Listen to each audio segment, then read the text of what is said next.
Binatil yung biyasa sa mga ginagawa.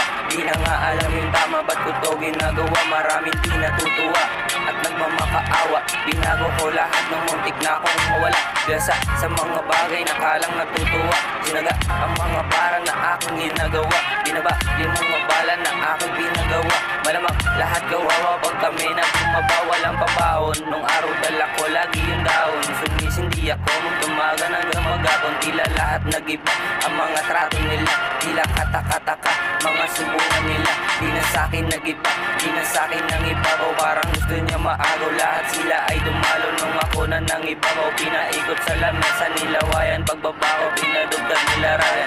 Pinilit ko naman baguhin ang sarili ko. Di ko lang alam kung paano pa ba mangyayari to. Binalot na ng usak yung utak ko na lutong-lito. Kaya sa isip ko kung paano pa ba mangyayari to. Sari-sari ng umatan nila saan. Binago ng kapalaran, dumaan pa sa kalaban para makuha ang laman. Di alam ang kasalanan, nung una kong masilayan ang isa kong kamalayan. Parang gusto kong malaman kung ano ang kailangan ng isa kong kaibigan na napunta sa silahan. Gusto ko nang ipaglaban ang sinabing katarungan na kanya pinaglalaban nung kami pa lumalaban.